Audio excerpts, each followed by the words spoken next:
शरीर को स्थिर कर लीजिए, दोनों हाथ गोद में, नेत्र कोमलता से बंद।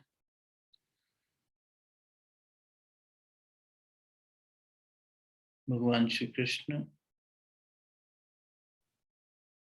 और उनके अति प्रिय शिष्य सखा साथी अर्जुन मन रूपी कुरुक्षेत्र की भूमि पर इनके दर्शन करें, नमन करें। भगवान का गीत गीता, मनी मन गीता जी को प्रणाम करते हुए गायत्री महामंत्र की शक्ति को धारण करें। सनातन संस्कृति कहती है जीवन में गुरु, गायत्री, गंगा, गौ माता और गीता, ये 5 गकार होने चाहिए। गीता जी का आशीर्वाद हम पर बना रहे, इस भाव से नमन करें। ओम भूर्भुवः स्वः तत्सवितुर्वरेण्यं भर्गो देवस्य धीमहि धियो यो नः प्रचोदयात्। ओम गुरुर्ब्रह्मा गुरुर्विष्णु गुरुरेव महेश्वरः गुरु साक्षात् परब्रह्म तस्मै श्री गुरुवे नमः। अखण्डमण्डलाकारं व्याप्तं येन चराचरं तत्पदं दर्शितं येन तस्मै श्रीगुरुवे नमः। मातृवत् लालयित्री च पितृवत् मार्गदर्शिका नमोऽस्तु गुरुसत्तायै श्रद्धा प्रज्ञायुता चया श्रद्धा प्रज्ञायुता चया। दोनों हथेलियों को आपस में मलिए। प्राप्त देवता को मुखमंडल पर हृदय स्थान पर स्पर्श कराइए। बहुत बहुत प्रणाम, साधुवाद, स्वागत। हम लोग गीता जी के 13वें अध्याय का मनन चिंतन कर रहे हैं। क्षेत्र क्षेत्रज्ञ विभाग योग, यानी शरीर में सब कुछ आ गया, पूरी प्रकृति आ गई, 24 तत्व आ गए। क्षेत्र, उसे क्षेत्र का, फील्ड का। तो ये जो देह है, इसमें पंचेंद्रियां हैं, कर्मेंद्रियां, ज्ञानेंद्रियां, फिर इनको चलाने वाला मन, वो भी स्थूल है, मतलब सूक्ष्म है, जड़ है। तो प्रकृति के अंदर सब आ गया। इस प्रकृति और इस प्रकृति का जो आधार है पुरुष यानी परमात्मा चेतना, दोनों के संबंध को समझाने वाला ये चैप्टर है, ठीक। और दोनों के भेद को समझाना भी, संबंध भी और भेद भी कैसे भी समझ लें, तो उसी पर चर्चा चल रही है। आज उसी चर्चा में फिर से ये देखेंगे कि पुरुष और प्रकृति का संबंध कैसे है, पुरुष और प्रकृति का संबंध कैसे है, इन दोनों में क्या अलग है, कैसे ये दोनों एक दूसरे से जुड़े हैं, क्या इनका विशेषताएं हैं, उस बारे में चर्चा करेंगे, ठीक है। तो गीता जी ले लो, 13वां जो अध्याय है उसके 14वां और 15वां श्लोक को हम कल कर चुके हैं। देखो उसके बाद वाले भी हम कर चुके हैं, चर्चा में ला चुके हैं, पर आज लेते हैं 16, 17, 18 तीनों पढ़ लेते हैं, फिर 19 पर बीच में पर आज व्याख्या करेंगे, क्योंकि इस 18 तक की चर्चा कल हम कर चुके हैं। थोड़ा सा रिकैप हो जाएगा जब अभी पढ़ेंगे तो उनके भाव को, और फिर उसके बाद वहीं से बात को आगे बढ़ाएंगे, ठीक है। पढ़ लो, तीनों श्लोक पढ़ दो, उनके भाव पढ़ दो, 16, 17, 18। अविभक्तम च भूतेषु, यहाँ से ले लो। अविभक्तं च भूतेषु विभक्तमिव च स्थितं भूतभद्र च तज्ज्ञेयं ग्रसिष्णु प्रभविष्णु च। वह परमात्मा विभाग रहित एक रूप से आकाश के सदृश परिपूर्ण होने पर भी चराचर संपूर्ण भूतों में विभक्त सा स्थित प्रतीत होता है, तथा वह जानने योग्य परमात्मा विष्णु रूप से भूतों को धारण पोषण करने वाला और रुद्र रूप से संहार करने वाला तथा ब्रह्मा रूप से सबको उत्पन्न करने वाला है। ज्योतिषामपि तज्ज्योतिस्तमसः परमुच्यते। ज्ञानं ज्ञेयं ज्ञानगम्यं हृदि सर्वस्य विष्ठितम्। वह परब्रह्म ज्योतियों का भी ज्योति एवं माया से अत्यंत परे कहा जाता है। वह परमात्मा बोध स्वरूप, जानने के योग्य एवं तत्व ज्ञान से प्राप्त करने योग्य है और सबके हृदय में विशेष रूप से स्थित है। इति क्षेत्रं तथा ज्ञानं ज्ञेयं च उक्तं समासतः। मद्भक्त एतत् विज्ञाय मद्भावाय उपपद्यते। इस प्रकार क्षेत्र तथा ज्ञान और जानने योग्य परमात्मा का स्वरूप संक्षेप से कहा गया। मेरा भक्त इसको तत्व से जानकर मेरे स्वरूप को प्राप्त होता है। बहुत अच्छा, बहुत बढ़िया पढ़ा, बहुत अच्छे से व्याख्या करी। देखो, फिर वही बात, कल हमने बिजली की बात से समझा था ना, विद्युत। विद्युत जो है वो अलग अलग अप्लायंसेस में बह रही है, तो उन अप्लायंसेस के माध्यम से पहले समझा कि हाँ भाई ये इलेक्ट्रिसिटी है, इसके पीछे काम करती है। लेकिन जैसे जैसे बोध आने लगा, पढ़ाई करी, समझ आने लगा, तो ये समझ में आया कि अप्लायंस विद्युत नहीं है, इसके पीछे जो कार्य करने वाली शक्ति है वो विद्युत चेतना, उसको हम समझ पाए। हाँ, अप्लायंस उसकी क्रिया से ये प्रकट करता है कि इसके पीछे विद्युत उपस्थित है ना। उसी प्रकार ये शरीर, ये प्रकृति मूल में जड़ है।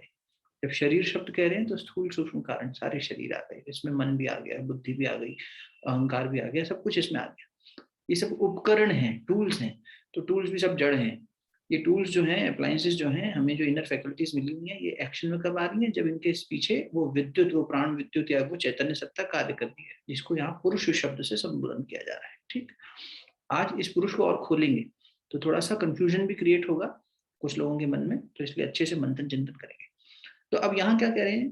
परमात्मा का स्वरूप बता रहे हैं। अभी आत्मा की बात पे आएंगे। कल जैसे बात हो रही थी ना, पूर्णमदः पूर्णमिदं पूर्णात्मा मुदच्यते, तो पहले परमात्मा की बात चल रही है। अभी अविभक्तम है, कभी विभक्त नहीं होता, लेकिन फिर भी अलग अलग रूपों में दिखाई देता है। कल स्पर्श करा था ये बात पर कि भाई जैसे है तो फॉर्मलेस, लेकिन अनेक रूपों में बटा हुआ है। तो घटाकाश और महाकाश के जो उदाहरण से इस बात को समझा था अपन ने, वही बात यहाँ पर, इसलिए मैंने कहा कल कवर हो गया है 16वें के बाद। तो वे परमात्मा विभाग रहित होते हुए भी संपूर्ण प्राणियों में विभक्त की तरह स्थित है। ऐसा लगता है परमात्मा ही सब जगह प्रकट है, तो अलग अलग रूपों में बट गया है, पर बटा नहीं है। वो उपाधि की वजह से, घड़े की वजह से ऐसा लग रहा है कि भीतर का आकाश बाहर के आकाश से अलग है, वरना वो व्यष्टि चेतना और समष्टि चेतना दोनों एक है। समष्टि मीन्स यूनिवर्सल, व्यष्टि मीन्स इंडिविजुअल। तो इंडिविजुअल यूनिट और जो पूरी यूनिवर्सल यूनिट है वो सेम है। लहर ही समुद्र है, समुद्र ही लहर है, अलग नहीं है। समुद्र की हलचल से ही लहर उठी थी और फिर लहर उसी में विलीन हो गई। तो लहर में भी समुद्र ही था, अब लहर बहुत बड़ी हो तो भी वही समुद्र है, वही जल है। दोनों के पीछे एक ही तत्व है, समुद्र में भी वही जल है, लहर में भी वही जल है ना। तो इसलिए हर बूंद में वही है। बादल में जो बूंद आई वो भी समुद्र का ही वाष्पीकृत होकर आ गई थी, तो वो भी अपने आप में पूर्ण है। तो वही विभक्त होकर अलग अलग रूपों में प्रकट हो रहा है और अलग अलग स्थितियों में प्रकट हो रहा है। वही जानने योग्य परमात्मा संपूर्ण प्राणियों को उत्पन्न करने वाला है, वही इनको पोषण करने वाला है, और वही इसी में ये वापस विलीन हो जाती है। वही समुद्र बूंद को जन्म देने वाला है, वही बूंद का पानी फिर वापस नदी बन के पहुंचता है, और वही समुद्र का जो वातावरण है वो उसको पोषण देता रहता है बार बार। मॉइस्चर नहीं होगी तो वो बूंद आगे बढ़ेगी नहीं, और बाद में उसी में विलय हो जाता है। तो जिस प्रकार समुद्र से ये सब शुरू होता है और उसी में विलय हो जाता है, वैसे ही परमात्मा सत्ता से सब शुरू होकर उसी में विलीन हो जाता है। वे परमात्मा संपूर्ण ज्योतियों के ज्योत को भी प्रकाशित करने वाला है। तो अब सवाल ये उठता है, क्या वो परमात्मा जो है वो अंधकार है? तो बोले नहीं, अंधकार नहीं है, प्रकाश है। वो सभी को प्रकाशित करने वाली सत्ता है, इसलिए उसको नाम दिया गया सविता, जो सभी को प्रकाशित करे। सूर्य भी उसका एक प्रतीक है। जब गायत्री महामंत्र का गहरा अन्वेषण किया जाता है तो पता लगा कि ऋषि जिस प्रकाश की बात कर रहे हैं, हम सूर्य भगवान को देख पा रहे हैं, पर ये तो हमारे सौर मंडल के सूर्य हैं। ऐसे अनेकों सौर मंडल हैं, तो विज्ञान भी कह रहा है। और उन अनेकों सौर मंडल में अनेकों सूर्य हैं, तो अब इतने सूर्यों को भी प्रकाशित करने वाली जो सत्ता हुई, उसको यहाँ पर सविता कहा गया, है ना। सृष्टि का उद्गम, अभी कहा ना, उत्पन्न किससे हो रही है? उसी परमात्मा सत्ता से हो रही है, उसी फॉर्मलेस कॉन्शियसनेस, सुप्रीम कॉन्शियसनेस से अलग अलग फॉर्म्स बनी। आप कहेंगे साहब ये कैसे मान लें? चलो, हमें श्रद्धा है इस बात पर, इसलिए मान लेते हैं कि हमारे ग्रंथ कह रहे हैं, गुरुजन कह रहे हैं, लेकिन कुछ बुद्धि भी तर्क करती है, तो उसको भी समझा दें। वैज्ञानिकों ने प्रयोग किए, मॉडर्न साइंस में हम लोग प्रयोग करके देख रहे हैं। आप कभी गूगल पे, यूट्यूब पर देखिएगा, इतना तेज पियानो को बजाया गया, कीबोर्ड जो होता है पियानो, उसके कीज को इतनी तेज प्ले किया गया मैकेनिकली, मशीन से, कि उसमें से रंग पैदा हो गए। इस सृष्टि को चलायमान दो ही सत्ताएं हैं, प्रकाश और ध्वनि। इसलिए कहा जाता है कि इस सृष्टि में एक निरंतर नाद गुंजायमान हो रहा है, अनहत नाद। अनहत क्यों? क्योंकि उसमें कोई आहट नहीं हुई, कोई स्ट्राइक नहीं हुई, कोई हर्ट नहीं किया गया किसी चीज को जिससे कि वो आवाज पैदा हो, वो बस चल रही है, खुद ही हो रही है। Where there is the absence of strike and yet there is sound, तो उसको अनहत नाद कहते हैं। अब वो नाद जब, और फिजिक्स भी कह रही है कि भाई यूनिवर्स जो है वो अलाइव है, वो विस्तार ले रहा है, उसमें गतिशीलता है, उसमें चैतन्यता है, एक्सपैंड हो रहा है। अब ये कोई भी चीज जब गति करेगी तो वाइब्रेशन पैदा होगी, मोटी बुद्धि से समझ लेते हैं। और वाइब्रेशन पैदा हो रही है, आवाज है, इसका मतलब हम सुन पाए ना सुन पाए वो एक अलग बात है। इसलिए ध्यान की अवस्था में जाते समय वन्य माता जी बार बार कहती हैं, इस सृष्टि में अनहत नाद गुंजायमान हो रहा है, उस नाद को सुनने की कोशिश करो, उस नाद पर अपना योग बनाने की, यानी उससे जुड़ने की कोशिश करो। उसे नाद योग कहते हैं। कैसे भी कर ले इंसान, शांति से कहीं बैठे और भीतर के नाद को समझने की कोशिश करे, या फिर जालंधर बन लगाना, आकाश तत्व की कल इस पे साधना करना, इससे संभव हो जाता है सुन पाना उन सूक्ष्म आवाजों को, तो अंदर की हलचल समझ में आती है। देखो, सृष्टि का कितना बढ़िया चक्र है। शिशु जब माँ के गर्भ में आता है तो व्योम से पैदा होता है। व्योम माने आकाश। सबसे पहले आकाश तत्व उतरा। पंच महाभूतों में भी जब अपन क्रम देखा तो प्रकृति में हलचल पैदा हुई ना, अव्यक्त से व्यक्त हुई। ये बात पीछे हो चुकी है 2-3 दिन पहले, कि अव्यक्त था पुरुष यानी कि परमात्मा चेतना, उससे प्रकृति पैदा हुई, लेकिन वो प्रकृति भी अभी अव्यक्त थी, व्यक्त नहीं हुई। अब वो मैनिफेस्ट होने लगी, विकल्प लेने लगी, अलग अलग स्वरूप लेने लगी, आकार लेने लगी। तो उस प्रक्रिया में सबसे पहले महातत्व यानी कि बुद्धि, उसके बाद अहंकार, और उसके बाद पंच महाभूत आए। तो पंच महाभूतों में भी सबसे पहले जो सबसे सूक्ष्म था आकाश, वो आया। इसलिए चेतना आकाशमयी, शून्यमयी हो जाती है। अब वो शून्य जो है माँ के गर्भ में जब उतरा और उसने शिशु का स्वरूप लिया, तो वहां पर भी आकाश तत्व सबसे ज्यादा जागृत होता है बच्चे का। इसलिए बच्चा सूक्ष्म आवाजों को सुन पाता है, न केवल अपनी माँ के शरीर से उत्पन्न होने वाली आवाजें। माँ को नहीं पता लग रहा हृदय की धड़कन की आवाज क्या है, सांसों की गति की आवाज क्या है, शरीर में रक्त बह रहा है उसके प्रवाह की आवाज क्या है, हमें नहीं समझ में आ रहा, कहाँ पता लग रहा है। बहुत शांत होते हैं। कभी कोई ऐसे स्थान पर चले जाएं जहाँ बहुत शांति हो। हम लोग शांति कुंज में थे एक दफे, अचानक गुरुदेव की कृपा से पहाड़ की तरफ जाने लगे। बहुत ज्यादा बाहर नहीं निकलते थे क्योंकि वहीं सब कुछ मिल गया था, भगवान मिल गए, तो क्या करना कहीं जाके। लेकिन एक बार गए, एक स्थान है यहाँ उत्तराखंड में, आप लोग कभी जानते हो, उसका नाम है खिरसू। खिरसू एक वीरान सा पहाड़ी स्थान है। बस एक फॉरेस्ट का गेस्ट हाउस बना हुआ है, 1 कमरे 2 कमरे का, और हार्डली एक आध दुकान होगी, 2-4 घर होंगे, इतना ज्यादा लेस पॉपुलेटेड है। हम पहुंच गए ड्राइव करते करते, मौसम अच्छा था, पहुंच गए। और वहां पहुंचे तो लगा कि यहाँ रुक जाए। निवेदन किया, उन्होंने मान लिया, कमरा दे दिया। बैम्बू का बना हुआ है पूरा। वहां इतनी ज्यादा शांति, इतनी ज्यादा शांति कि हम लोग सो ना पाए। आंख बंद करके लेटे तो हृदय की धड़कन सुनाई दे, बहुत तेज, सारी चीजों की। ऐसा लगा कि बस इस पर बैठ जाओ, अब तो सोने का प्रयास ही मत करो। इतना सहजता से सब कुछ सुनाई दे रहा था। मतलब एक बार जब सूर्यास्त सूर्यास्त हो गया, उसके बाद तो ऐसा होने लगा मिडनाइट आते आते तक तो कि बहुत ज्यादा थोड़ा डरावना भी था, क्योंकि अनुभव पहली बार किया ना। तो ये सब चीजें शरीर ने, मन ने अनुभव नहीं की होती, तो कई बार साधना में डर भी लगता है। लेकिन बड़ा मजेदार रहा, रोमांचकारी रहा। तो ये क्या होता है, ये शिशु की अवस्था भी ऐसी होती है। आकाश तत्व, आकाश तत्व मदद करता है सुनने में। किन्हीं को अगर ये हो तो आकाश तत्व की साधना ज्यादा करें, गुरुदेव में लिखा है। तो महीने भर की साधना में समझ में आने लग जाती है। सूक्ष्म आकाश तत्व की तन्मात्रा क्या है बताओ? तन्मात्रा अब समझ में आनी चाहिए बातें। तन्मात्रा मतलब इंद्री जो है, सेंस ऑर्गन जो है, वो जब ट्रांजैक्ट कर रहा है, एक्सपीरियंस कर रहा है बाहर की दुनिया से, उस एक्सपीरियंस को तन्मात्रा कहते हैं। जैसे आंखें देखने का एक्सपीरियंस कर रही हैं। आकाश तत्व की तन्मात्रा पूछिए, नहीं गलत होगा। शब्द, थ्रोट, शब्द, थ्रोट, थ्रोट, शब्द, शब्द, शब्द। आकाश हाँ। की तन्मात्रा, आकाश की तन्मात्रा। तन्मात्रा माने जैसे अभी यही पंच महाभूत, पंच इंद्रियों में ज्ञानेंद्रियां और 5 कर्मेंद्रियां और मन, इसमें विस्तार लेंगे। फिर वो इंद्रियां जब बाहर की दुनिया से कुछ तालमेल बिठाएंगी, लेन देन करेंगी, उस लेन देन करने की क्रिया को तन्मात्रा कह दिया। तो जो सुनने की क्रिया हो रही है वो आकाश की वजह से हो रही है। चंद्रमा पे सुनाई नहीं देगा एक दूसरे की बात, है ना। अच्छा, अब सारी चीजों को समझ लो, फिर अगर नहीं है डाउट क्लियर है तो फिर नहीं है क्लियर डाउट है तो अभी ले लो। अच्छा, अब ये हुई आकाश, किसकी तन्मात्रा क्या हुई? ध्वनि। इसकी क्या होगी? पृथ्वी की। 5 महाभूत है ना, आकाश, फिर पृथ्वी, बिल्कुल ऑपोजिट पे आ गया मैं। उसके अलावा जल है, वायु है, अग्नि।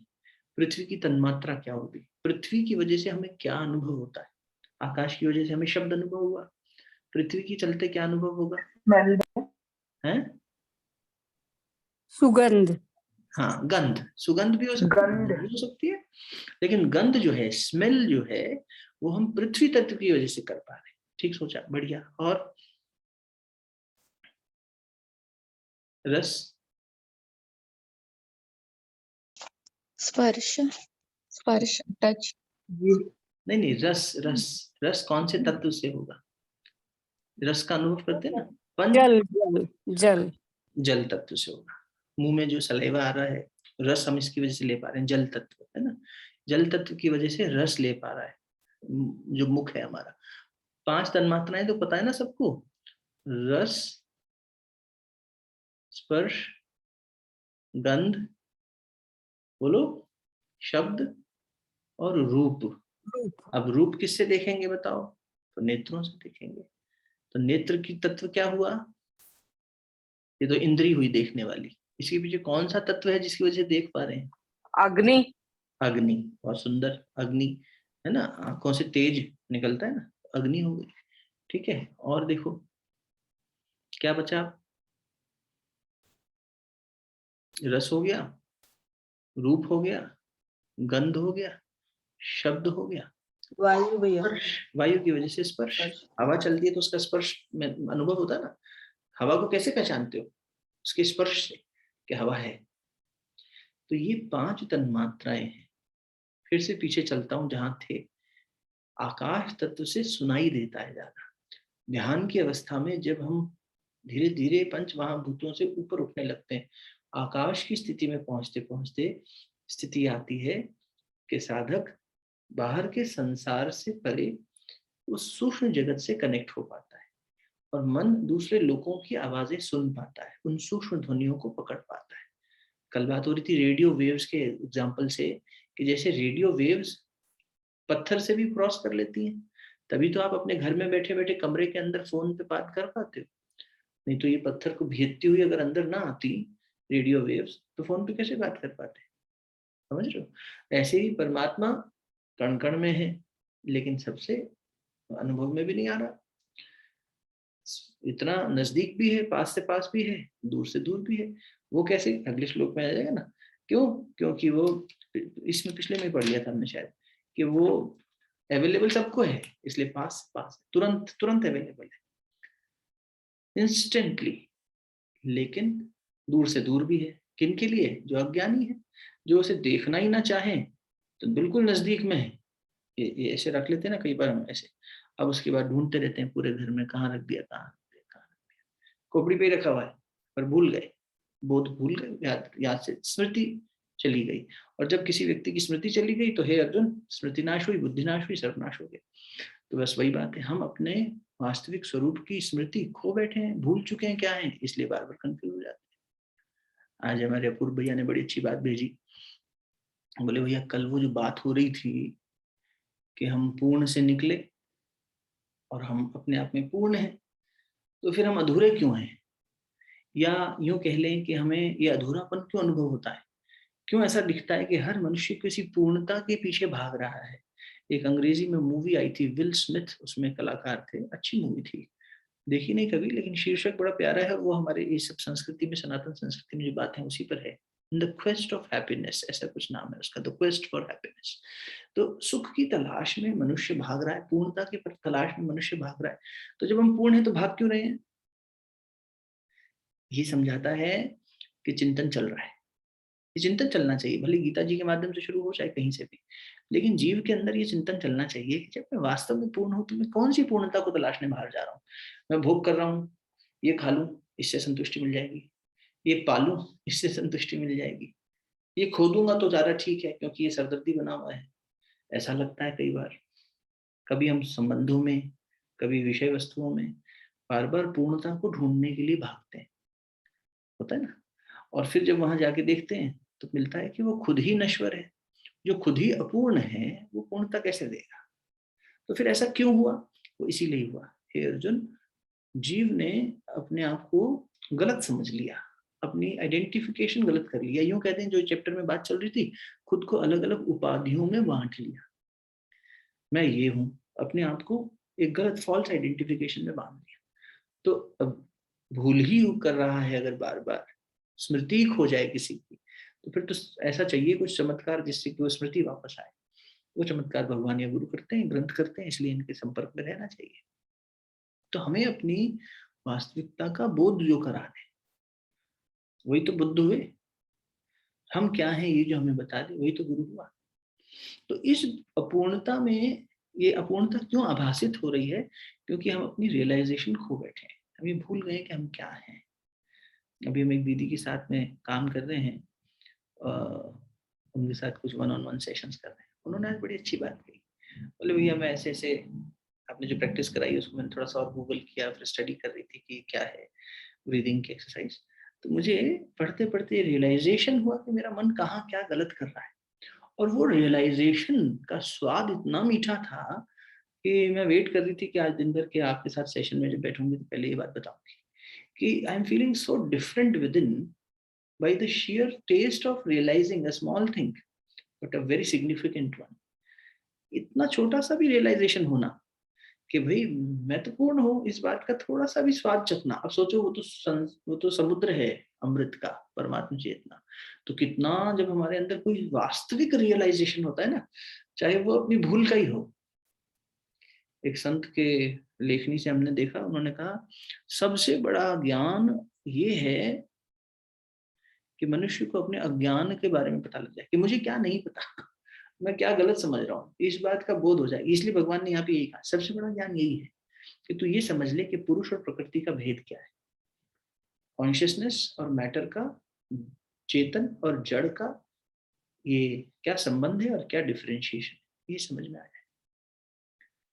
तो फिर हम इस कंप्लीटनेस को बाहर खोजने नहीं जाएंगे, I am complete and contented, उस भाव में जी पाएंगे, बोध हो जाएगा।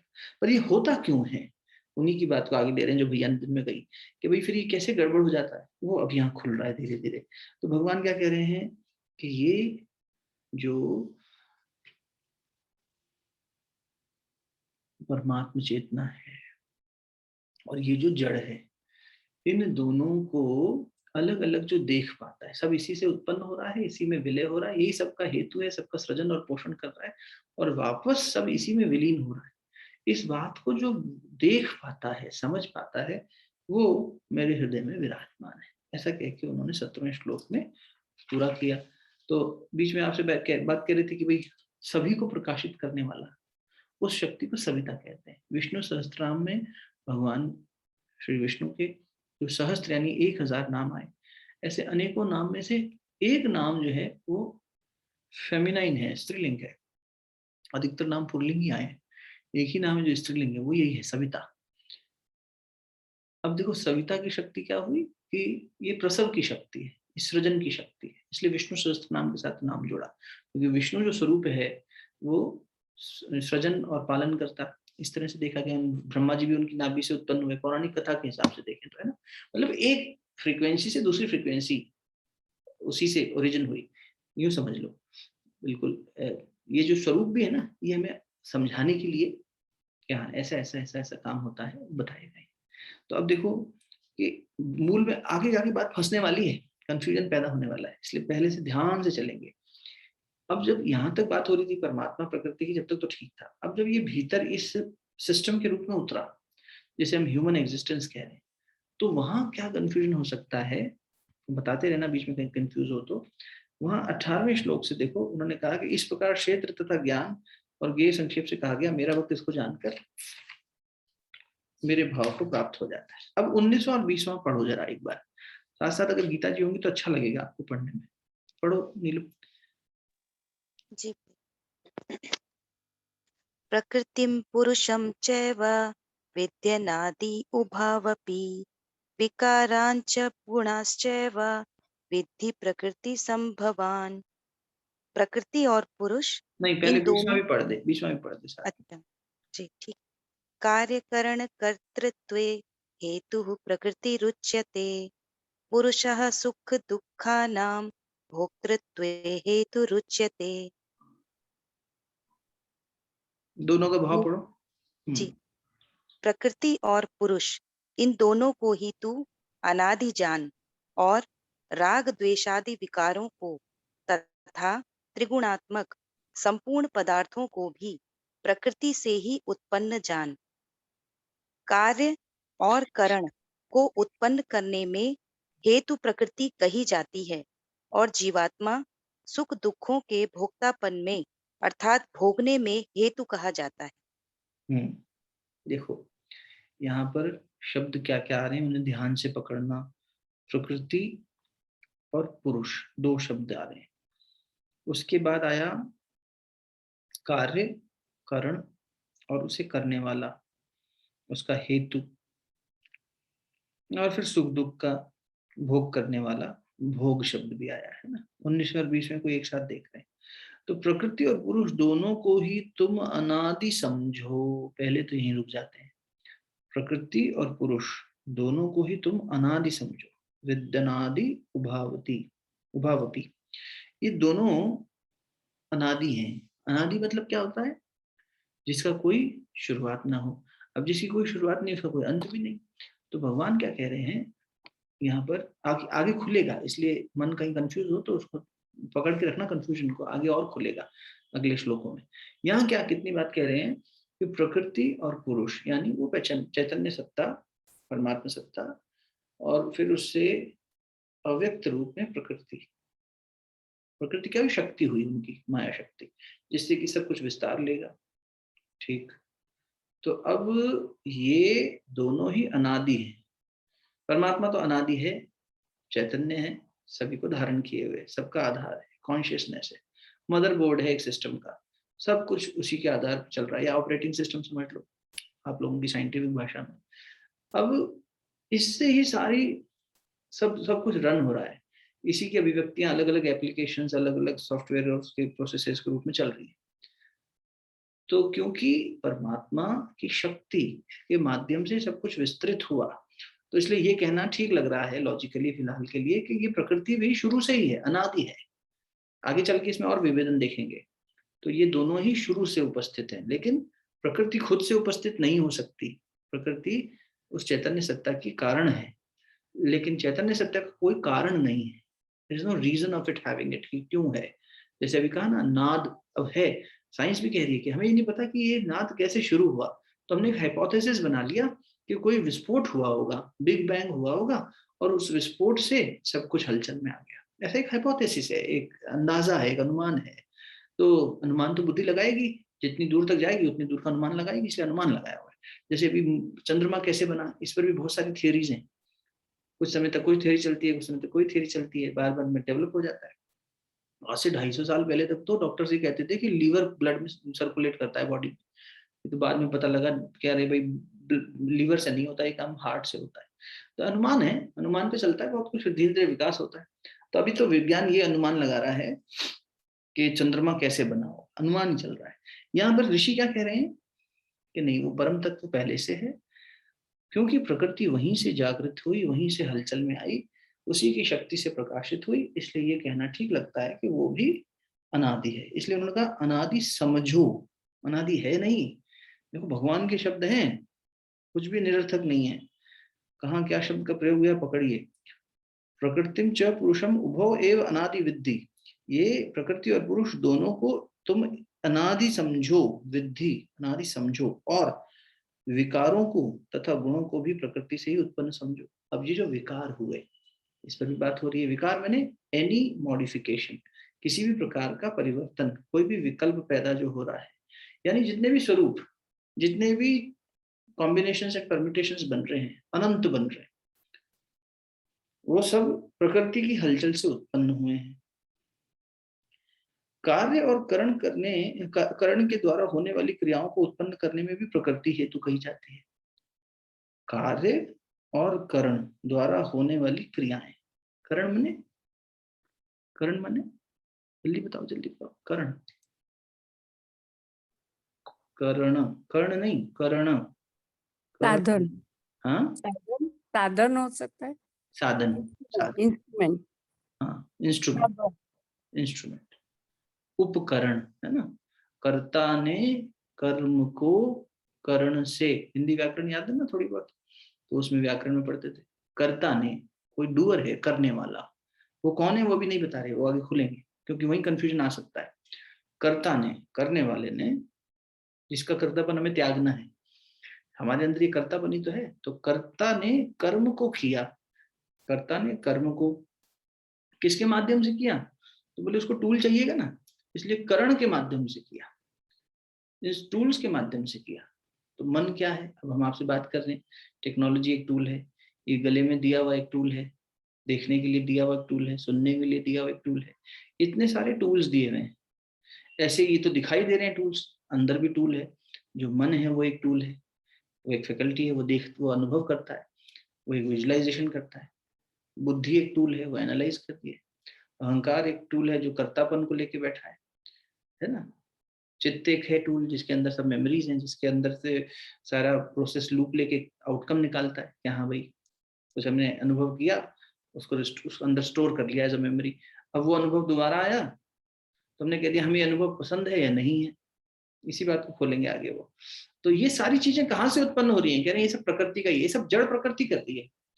जड़ मने, जड़ मने जो अपने से नहीं हलचल में आ सकती, हलचल में है, हमने गलती क्या कर दी, इस हलचल को सत्य मान लिया, इसलिए जीव फंस गया। हेतु है ये इसकी, सुख दुख नाम भोक्तृत्वे पुरुष हेतु उच्यते। सुख और दुखों के भोक्तापन में पुरुष हेतु कहा जाता है। ये हेतु माने कौन किसका कारण है, हु इज द हेतु। ब्रिज हेतु, सेतु होता है ना, सेतु हेतु, ऐसे ये इसका आधार क्या है, इसको किसने हेतु किया हुआ है, किसने धारण किया हुआ है, तो किसकी वजह से हो रहा है, तो बोले जो पुरुष है। और अभी जब इसने पढ़ा था नीलम ने, तो वहां पे शब्द आया था जीवात्मा, है ना, तो वहां पे जीवात्मा दिया हुआ था ग्रंथ में। तो जो जीवात्मा है, अब ये आत्मा और जीवात्मा का भेद समझ लेना, कई बार स्पर्श कर चुके हैं इस बिंदु पे, फिर भी आप ध्यान रखना। यहाँ पर जब पुरुष बात हो रही है, तो पुरुष तो अभी तक हम पढ़ रहे थे परम चैतन्य को। अब जब रेफरेंस दिया जा रहा है यहाँ पर उस पुरुष चैतन्य तत्व का, तो वो तो शुद्ध बुद्ध था, वो तो मूवी स्क्रीन की तरह था थिएटर में, जिसके अंदर किसी से लिप्त नहीं होता, वो सबका आधार है, पर फिर भी वो सब में बटा हुआ है, फिर भी सबसे अलग है। ये सब बातें अब तक पढ़ के आ रहे थे, तो ये कंफ्यूजन मन में आ सकता है कि अरे यार अब ये कह रहे हैं कि ये सुख दुख को भोगने वाला है, जब ये उससे परे है तो सुख दुख कौन भोग रहा है, ये सुख दुख को भोग रही है जीवात्मा। तो ये क्या नाम हुआ, परमात्मा, आत्मा, जीवात्मा। जीवात्मा का मतलब क्या हुआ, पहले भी अभी अपन ने 3-4 दिन से बार बार पढ़ रहे हैं ना, जो अपनी स्मृति को खो चुका है, यानी जिसको अपना बोध भूल गया, जो अवेयरनेस चली गई जिसकी, जो अपने स्वरूप को भूल गया, परमात्मा के स्वरूप को भूल गया, और माया कैसे काम करती है ये भूल गया, तीनों चीजों को भूल गया, वो जीव है। तो अब ये जो जीव है, ये अपने साथ संस्कार लेके आगे बढ़ रहा है। संस्कार क्या है, पैटर्न्स, मेमोरीज, जो इसके साथ इसने धारण कर रखी है।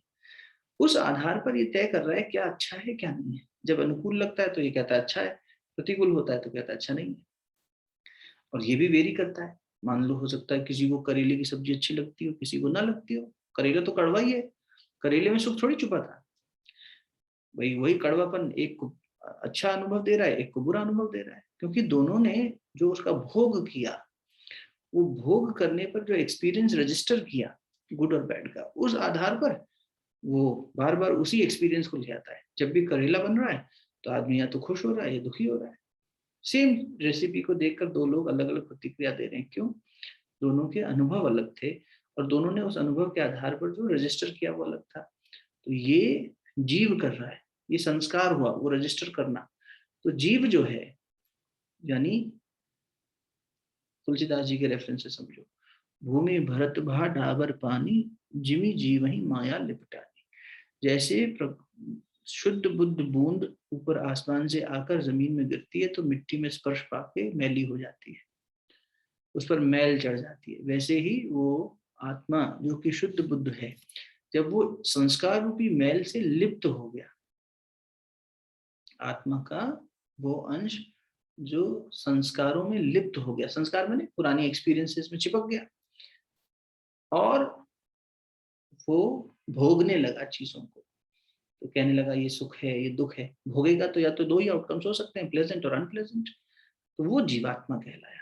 अब क्योंकि वो भूल गया है कि उसका वास्तविक स्वरूप ये है ही नहीं, तो वो इसी में बार बार इल्यूजन में ही जी रहा है, इसी लूप में फंस गया है। डिबग नहीं हो रहा वहां से, उस लूप से बाहर नहीं आ पा रहा। वो कैसे आएगा? अभी इसकी भी चर्चा पीछे आ चुकी है। आत्म तत्व का तत्व है ना, इसकी आत्मबोध की साधना, तत्वबोध की साधना और आत्मबोध की साधना। भगवान ने कहा ना कि अपने आत्मबोध, खुद का बोध बार बार करना, खुद का बोध बार बार करना, खुद को बार बार ये याद दिलाना। भूल गए ना, अब भूले को आप कैसे करते हो? कोई व्यक्ति की मेमोरी लॉस हो जाती है तो उसको पुराने बातें याद दिलाई जाती हैं, पुरानी तस्वीरें दिखाई जाती हैं। तो जो जीव जब भूल गया है कि वो कौन है, उसे याद दिलाना पड़ेगा बार बार। तो कभी गुरु याद दिलाएगा, कभी खुद अपनी साधना में याद करेगा, कभी ग्रंथ याद दिलाएंगे। लेकिन जितनी बार याद दिलाया जाएगा उतनी पॉसिबिलिटी बढ़ेगी कि वो वापस आए। जैसे कोमा के पेशेंट को कॉन्शियसनेस में वापस लाने में लोग करते हैं ना, कि वो कोमा में चला गया तो बाहरी चेतना डिम हो गई लेकिन भीतरी चेतना जागृत है, तो उसके अवचेतन मन में छुपी हुई यादों को बार बार जागृत किया जाता है। तो ये अनुमान लगा कि इससे शायद बात बन जाए, ये बात याद आने से इनकी स्मृति लौट आएगी या इनकी चेतना जागृत हो जाएगी वापस। तो वैसे ही हम भूले हुए हैं तो हमें कोई याद दिलाता है, उसी को गुरु कहते हैं, बार बार आके याद दिलाता है कि देख बेटा तू ये है, वास्तव में ये है, इसको बार बार कर अनुभव। और जब प्रयास करेगा तो याद होने लगेगा। तो अभी हम भूल जाते हैं कि हम वास्तव में पूर्ण हैं, इसलिए उस अपूर्णता को पूर्ण मान के उसके पीछे भागने लगते हैं। फिर से देखो, कोई बात नहीं, एक ही बात पे रुकेंगे। हिंदी के दो शब्दों का आधार बनाते हैं। हमने कहा मैं हूं, मैं हूं। मैं क्या है यहां पर? जल्दी बताओ, मैं मतलब क्या हुआ? जब आप कह रहे हो मैं हूं, आत्मा, हम्म जीवात्मा। मैं जब कह रहे हो, मैं का मतलब, मैं का किससे संबोधन हो रहा है? मैं किसको संबोधन? अहंकार। अहंकार को कर रहा है। ठीक, बहुत बढ़िया। अब जब इस अहंकार की बात आ रही है तो फिर से क्रम में चलते हैं। परमात्म चेतना से प्रकृति प्रकट भई, उस अव्यक्त प्रकृति ने खुद को व्यक्त किया। तो सबसे पहले क्या आई थी? बुद्धि, महतत्व, और फिर आया था आका, ये अहंकार तत्व। इस अहंकार से फिर आगे का विस्तार हुआ। ये अहंकार भी, अहंकार क्या हुआ देखो, ये जो अहम, अहंकार, अहम, मैं हूं, साधना में हो क्या रहा है? ये मैं अपना छोड़ना है। मैं साधक हूं, ये भी अहंकार है। जो ये नहीं छोड़ता वो साधना में आगे नहीं बढ़ पाता। मैं साधक हूं। तो अपना जो मैं, ये कहां से उत्पन्न हो रहा है? बुद्धि से प्रकट हो रहा है। और बुद्धि खुद की स्मृति खो चुकी है, इसलिए प्रकृति को सब कुछ मान चुकी है, पुरुष तक पहुंच ही नहीं रही। बुद्धि और पुरुष के बीच में जो तत्व है वो प्रकृति तो है। पुरुष, प्रकृति, बुद्धि, अहम, और उसके बाद पूरा विस्तार नीचे। अगर इस अहंकार को यहां से ऊपर उठाएं तो बुद्धि से कोरिलेट करेगा। बुद्धि प्रकृति के जड़ में अगर फंस गई है तो नहीं आगे बढ़ पाएगी। इसलिए बुद्धि का ट्रांसफॉर्मेशन करके, उसे सूक्ष्म बना के प्रज्ञा में परिवर्तित करके परमात्मा को पाया जाना है। ठीक, फिर से पिछले चैप्टर्स में बातें आ चुकी हैं। हे अर्जुन, परमात्मा बुद्धि से परे है, पर बुद्धि से प्राप्त किया जा सकता है। इस बुद्धि से परे है, लेकिन बुद्धि को रिफाइन कर लोगे, इस मन से परे है परमात्मा, बहुत ऊपर की चीज है। परे मतलब इसे स्पर्श कर पाना। मन जो जगह जगह लिप्त है भोग विलासिता में, या इधर उधर भ्रमित है, भटकन में खोया हुआ है, वो उसे कैसे स्पर्श कर पाएगा? है तो वो तुरंत उपलब्ध, सहज उपलब्ध, लेकिन फिर भी वो आत्मा को कहाँ स्पर्श कर पा रहा है? मन, आत्मा सहज उपलब्ध है ना, लेकिन मन यही अहंकार में, बुद्धि में, इसी में फंसा बैठा है। और बाहर की इंद्रियों में, फिर समझ लेते हैं, बार बार पीछे जाएंगे, बार बार आगे, ऐसे मक्खन निकलता है, खींचे तो खींचेंगे, इधर से खींचेंगे। एक क्लासरूम में 4 रोज हैं, 4 पंक्तियां हैं, ठीक, सबसे आगे बच्चा बैठा है, उसके पीछे एक बच्चा बैठा है, उसके पीछे एक बच्चा बैठा है, उसके पीछे एक बच्चा, 4 बैठे हैं लाइन से। ये कह लो बहुत सारे बैठे, 4 रोज हैं। पीछे बैठे हुए बच्चे को सब दिखाई देगा, उससे आगे वाली पंक्ति में जो बैठा है उसे आगे का सब दिखाई देगा, पीछे वाला नहीं दिखाई देगा। हमारे पीछे कौन बैठा है हमें नहीं दिखाई दे रहा, हमारे आगे कौन बैठा है वो हमें दिखाई दे रहा है। हम क्लास में बैक बेंचर है, ठीक है। अब बैक बेंचर से कोई वो मत बनाना, क्योंकि यहाँ बैक बेंचर ही बढ़िया है। सबसे पीछे बैठी चेतना, आत्म चेतना, सबसे पीछे वाली सीट पे, वो सबको देख रही है, दृष्टा। उसके आगे बैठी प्रकृति, उसके आगे बैठी बुद्धि, है ना। प्रकृति और बुद्धि को फिलहाल एक जगह बिठा देते हैं, तो क्योंकि प्रकृति व्यक्त हुई ना, तो उसका पहली अभिव्यक्ति बुद्धि है। तो चेतना के आगे कौन बैठी? बुद्धि। बुद्धि से आगे वाली सेकंड रो में कौन बैठा है बताओ? अहंकार। अहंकार।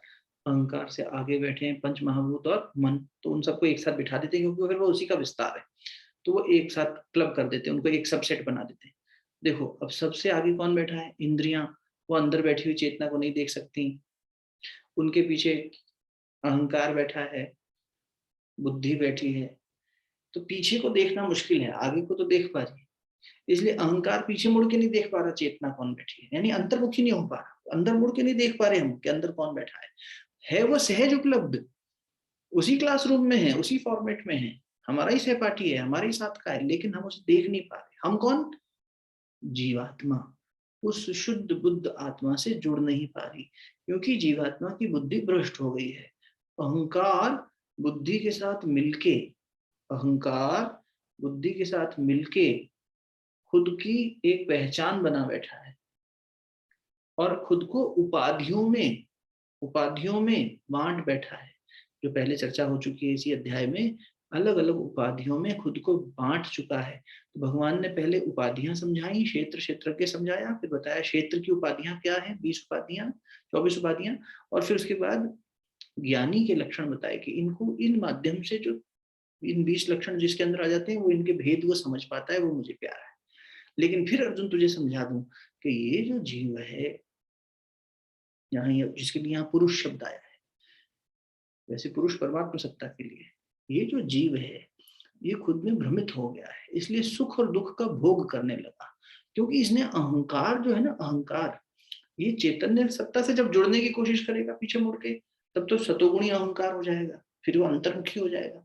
और जब तक वो बाहर देख रहा है, जो उसकी नेचुरल टेंडेंसी बन गई है, क्योंकि इंद्रियां बाहर है, आगे है ना, मन आगे है, पंच महाभूत आगे हैं, शरीर पंच महाभूत बाहर, सब बाहर, चार आंखें बाहर देख रही हैं, कान बाहर सुन रहा है, जो बोल रहे हैं वो हमसे दूर बाहर जा रहा है, सांस बाहर जा रही है।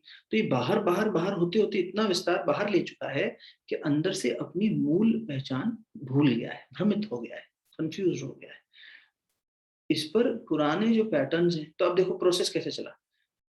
कोई स्टिमुलस आया, कोई भी इनपुट आया हमारे पास, उस इनपुट को सबसे पहले किसने एक्सेप्ट किया? सबसे पहले इनपुट किसके पास आया? 2-3 मिनट में बात पूरी करेंगे, बाकी बात कल करेंगे। सबसे पहले स्टिमुलस किसके पास आया? इंद्रिया के पास। इंद्रियों के पास। बहुत बढ़िया। इंद्रियों से कहाँ गया? मन में। मन के पास आया, मन ने उसका अनुभव किया। मन के पास क्या है? अब मन को भी कह लो, मन के पास पुरानी मेमोरीज है, एल्बम बनाया हुआ है उसने। तो उस एल्बम जो है, इंद्रिय ने कुछ देखा, ओहो कॉकरोच है, वो छिपकली है, वो फूल है, ये प्यारा है, ये नहीं प्यारा है, ये रिजल्ट पहुंचने से पहले प्रोसेस क्या चला होगा। अभी चल इतना फास्ट जाता है, पहले कोई विषय वस्तु से कोई स्टिमुलस हम तक आया, कोई रंग देखा, स्वरूप देखा, आवाज सुनी, वॉटएवर, वो पंच जो 5 तन्मात्राएं, उनमें से कुछ भी हो सकता है। अब वो जरूरी नहीं है बाहर से आए, वो अंदर से भी हो सकता है, पुरानी मेमोरी के बेसिस पे। वो एक दूसरा सोर्स हो गया। पहला सोर्स क्या है, बाहर से कुछ आया, ठंडी हवा का झोंका आया, स्पर्श, अच्छा तो स्किन को स्पर्श मिला, हवा ठंडी है, ठंडी हवा में बहुत अच्छी लगती है, नहीं ठंडी हवा में ठंड लगती है। ये रिजल्ट पहुंचने से पहले इंद्रियों ने अनुभव मन को दिया, मन ने चित्त को भेजा। यहाँ मन कॉन्शियस माइंड के लिए यूज हो रहा है। करण, अभी बात हो रही थी टूल्स, अंतःकरण चतुष्टय। तो जो कॉन्शियस माइंड है उसने अवेयर, वो अवेयर है ना, बाहर की दुनिया को देख रहा है। कॉन्शियस माइंड बाहर के लिए कॉन्शियस है। और फिर एक सब कॉन्शियस है, सब कॉन्शियस को चित्त कह दिया, जहां पर सारी मेमोरीज हैं, पुराने पैटर्न्स हैं, वासनाएं हैं। तो इधर से स्टिमुलस आया, बाहर से कॉन्शियस माइंड ने कहा हाँ हमें दिखाई दे रहा है, ये स्टेच्यू दिख रही है, हाँ हमें याद आ रहा है कि हम यहाँ आए पहले, ठीक, यहाँ हमारी अच्छी अनुभव है, अरे यार यहाँ एक्सीडेंट हुआ था, यहाँ इस चौराहे से नहीं जाएंगे, यहाँ हमें बेकार की मेमोरीज आती है, इस आदमी को नहीं देखेंगे, इस चीज को नहीं करेंगे। क्या हो रहा है, अब ये सब कॉन्शियस माइंड यानी चित्त के पास प्रोसेस होने के लिए गई इंफॉर्मेशन, वहां से प्रोसेस होके वैलिडेट होके बाहर आई। तो वैलिडेट जब होके आई तो वहां पर अहंकार बैठा था। अहंकार ने उसके साथ खुद को जोड़ा, है ना, खुद के साथ एसोसिएट किया। ओ मुझे ये देखकर अच्छा लगता है, मुझे ये सुनकर अच्छा लगता है, क्या बुरा लगता है। तो ये सुख और दुख का भोक्तापन कौन कर रहा है, वो अहंकार कर रहा है। इस पूरे लूप को, इसको एक और दृष्टि से समझ सकते हो कि अब कर्म इसी से बन रहा है। जब अहंकार इन्वॉल्व हो रहा है भोगने में, तब कर्म बन रहा है। अगर वो ना भोगे तो कर्म नहीं बनेगा। कर्तापन से विमुक्त कैसे हो, कर्ता ने कर्म को करण से, तो ये उपकरण है, ये करण जो है स्टिमुलस को लाने वाले, इसको वैलिडेट करने वाले, ये कर्म करेंगे, कुछ ना कुछ कर्म हो रहा है, यहाँ पर एक्शन तो हो रहा है, क्रिया हो रही है ना। और फिर यही बात यहाँ कही गई है कि ये सुख दुख का हेतु कौन है, यही अहंकार, यही जीवात्मा जो खुद को भ्रमित करे हुए है, भूली हुई है अपनी पहचान को। तो ये क्या है, फिर उसी लूप में कभी सुखी हो रही है, कभी दुखी हो रही है। गुस्सा किसको आ रहा है, उस अहंकार को आ रहा है जो कह रहा है कि मैं पिता हूँ, मेरे बच्चे को मुझसे ऐसे बात करनी चाहिए, मैं पति हूँ, मेरी पत्नी को मेरा कहना मानना चाहिए, मैं पैसा कमा के लाती हूँ, मैं क्यों सुनूं इनकी सारी बातें। ये अहंकार कह रहा है। मैं कह रहा ना, मैं हूँ। साधक को करना क्या है, देखो मैं में ही सारा अहम छुपा हुआ है। हूं में तो कुछ भी नहीं है, हूं सिर्फ हूं कहो खुद को जरा एक पल के लिए, बड़ा अच्छा है ये मैं हूं, 2 शब्द का आधार। मैं, वो तुरंत आ गया ये वो, मैं हूं, सिर्फ हूं कहो खुद को, कोई, ये तो हूं, कुछ ज्यादा मजा नहीं आया। इसी का परावर्तन जब हो जाता है तो है, हूं से है हो जाता है। याद रखना वो 5 आईनों वाली कहानी, भटका हुआ देवता जो अभी पीछे सत्संग में आई थी, श्वेत केतु की कहानी, जो बार बार जाके लौट आता है, 5वीं बार नहीं आता। वो कहता है परमात्मा है, वो तत्व है, बस अब मैं हूं मैं खत्म हो गया, सो हम शिवो हम सच्चिदानंदो हम सब समाप्त हो गया। अंत में कहाँ स्थिति आ गई, है, हूं होना समाप्त हो गया, अब है। जो ये है में पहुंच गया, ये 3 अक्षर में, 3 शब्दों में, शब्द है अपने आप में, इनमें बड़ा अच्छा खेल है जीवन का। मैं हटा तो हूं का अस्तित्व भी खत्म हो गया, है रह गया बस। साधक चाहे किसी भी मार्ग से, ज्ञान मार्गी हो, भक्त मार्गी हो, कर्म मार्गी हो, जब इस है की स्थिति में पहुंच जाता है, सब है, तो फिर वो किसी चीज का भोग नहीं कर रहा। ये है, जीवन है, मृत्यु है, संसार है, विनाशी है, अविनाशी है, ठीक है, बिल्कुल सहज हो जाता है। आप बिल्कुल एक छोटा सा ध्यान करना, कभी जरूर करके देखना, बैठना और खुद से बोलते हुए कहना, जो खुद के कान सुन सके इतनी आवाज, मैं हूं, मैं, कैसा अनुभव आता है। और जब है की स्थिति में जाते हैं, मन एकदम निर्बल होने लगता है, शांत होने लगता है, ठीक है ना। परमात्मा है, अस्ति, इसी को आस्तिक, है का मतलब वो अस्ति संस्कृत में। तो जो है इसमें विश्वास करने वाला होता है उसे आस्तिक कहते हैं। और जो नास्तिक होता है, न अस्ति, नहीं है, वो कहता नहीं है, मैं हूँ और कुछ नहीं है, ये नास्तिक हो गया। पूजा पाठ करने वाला आस्तिक नास्तिक नहीं है, नमाज करने वाला आस्तिक नास्तिक नहीं है, बार बार जो है भगवान प्रसाद चढ़ाने वाला ये आस्तिक नास्तिक नहीं है। आस्तिक नास्तिक की कसौटी सिर्फ इतनी सी, शब्द कह रहा है, जो ये विश्वास कर रहा है कि है, जिसका ये विश्वास है, जिसको ये फेथ है, चाहे वो उसने वैलिडेट करके देखा हो, चाहे लॉजिकली हो, चाहे उसने किसी श्रद्धा के आधार पर माना हो, उसने कहा है, हाँ है, ठीक। बच्चे ने गोल गोल चंद्रमा देखा, माँ ने कहा चंदा मामा है, तो मामा है तो मामा बन जाते हैं इसके लिए, क्योंकि माँ के प्रति बच्चे की श्रद्धा है, तो श्रद्धा है तो माँ ने कहा है मामा है। तो ये है पना जब आने लगे और हूं पना जब जाने लगे, समझना तब जीवात्मा यानी कि अहंकार जो है वो अंतर्मुखी हो रहा है, अब अहंकार छूट रहा है, सतोगुणी अहंकार में बदल रहा है। सतोगुणी अहंकार मतलब अब एटलीस्ट ये बाहर की तरफ नहीं जा रहा, ये वो बैक बेंचर की तरफ जा रहा है, इन अंतर्मुखी हो रहा है, भीतर जा रहा है, ठीक है ना। यहाँ पर इन दो श्लोकों में जिस पुरुष शब्द का उल्लेख किया गया है उस जीवात्मा के लिए है जो भटकी हुई है, भ्रमित है, और इसीलिए वो भोग करने के बाद ये सोच रही है कि मुझे अच्छा लगा या मुझे बुरा लगा। इनकी बात से, उनकी बात से, ये कलर से, उस जो भी पंच इंद्रियां कर रही हैं, पंच तन्मात्राएं कर रही हैं, उससे जो भी अनुभव हो रहे हैं, वो अनुभव करने वाला जो अहंकार है जब बुद्धि परिमार्जित होने लगेगी, इसलिए ये भगवान आगे कहेंगे, हे अर्जुन इसी बात पर बार बार चिंतन मनन और निधिध्यासन करता रहे।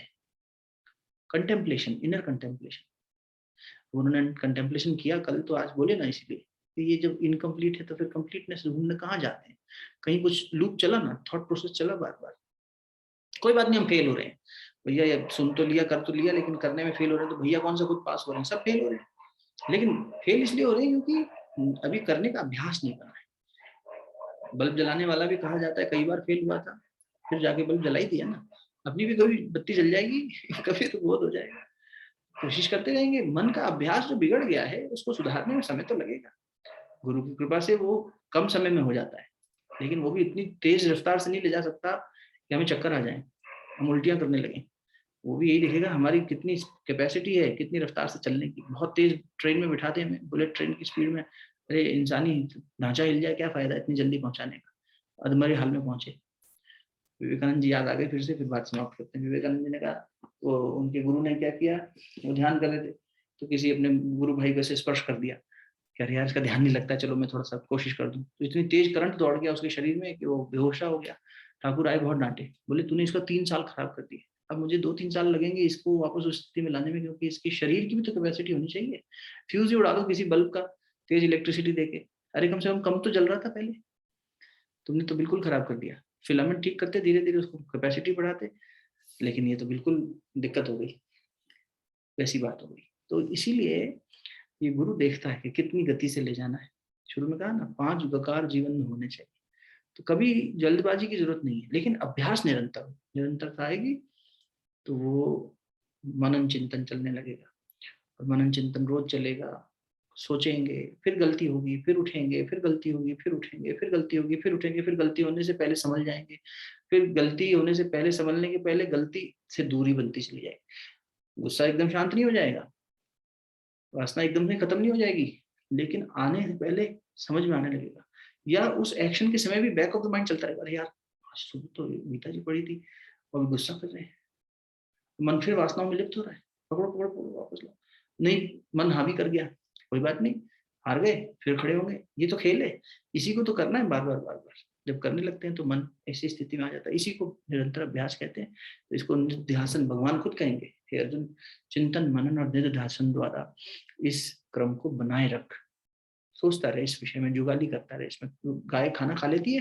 फिर बैठ जाती है, फिर पेट में से जुगाली करती है, मुंह में खाना लाती है वापस, फिर चबाती है उसको, ऐसे ही एक साथ खा लिया हमने, अब इसको पचाना है ना, पचाने के लिए निधिध्यासन चिंतन बार बार करते रहना। निधिध्यासन मतलब चलते फिरते सोचना, तो वो फैकल्टी अंदर खुद बात करने लगेगी आपसे, और बीच में ऐसी स्थिति आएगी तड़पड़ा जाओगे, परेशान हो जाओगे, ना इधर के रहेंगे ना इधर के रहेंगे, है ना यार, ऐसा ही होता है ना।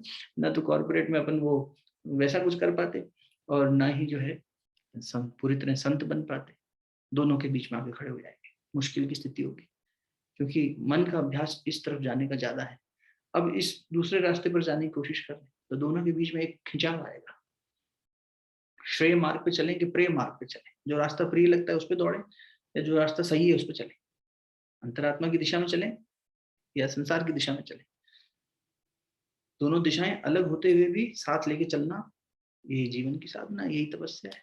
करेंगे, ऐसा नहीं कहा जा रहा कहीं से भी कि भाग जाए इंसान, भागने का ग्रंथ नहीं है गीता, तो लड़ना सिखा रही है, लेकिन किस भाव में, न्यूट्रल कैसे हो, समता से, ममता से समता में कैसे आए, है ना, उसी की यात्रा है। तो और सोचना, कहीं भी बहुत सारे कंफ्यूजन आए तो अच्छी बात है बताना, फिर उन पर चर्चा करेंगे। जल्दी थोड़ी अपने को, कल बैठेंगे दोबारा, कल शनिवार है, कल बैठेंगे, रविवार को विराम देंगे, मंडे से सैटरडे, और इस बार सोमवार से सुबह 6 बजे अपना इसका क्रम भी रहेगा, व्यायाम भी करेंगे, ध्यान भी करेंगे, मंत्र भी जपेंगे, बंद भी लगाएंगे, मुद्रा भी लगाएंगे, सब करेंगे। 30-40 मिनट एकदम पावरफुली साथ साथ बिताएंगे, ठीक है। चलो अब शांति पाठ करते हैं क्योंकि समय काफी हो गया, लेकिन जो प्रश्न हो भेज देना कल में, तो उससे आगे बात कर लेंगे। शांति पाठ। शरीर स्थिर कर लें, नेत्र कोमलता से बंद। ओम देव शांति अंतरिक्ष गुण शांति पृथ्वी शांतिरापः शांतिरौषधयः शांति वनस्पतयः शांतिर्विश्वे देवाः शांतिर्ब्रह्म शांतिः सर्वगं शांतिः शांतिरेव शांतिः सामा शांतिरेधि। ओम शांतिः शांतिः शांतिः सर्वारिष्टसु शांतिर्भवतु। ओम नमोस्तु अनंताय सहस्रमूर्तये सहस्रपादाक्षशिरोरुभावे सहस्रनाम्ने पुरुषाय शाश्वते सहस्रकोटियुगधारिणे नमः। दोनों हथेलियों का आपस में मिलिए, प्राप्त देवता को, परमात्मा सत्ता की शक्ति को मुखमंडल पर, हृदय स्थान पर स्पर्श करें और बस साधुवाद।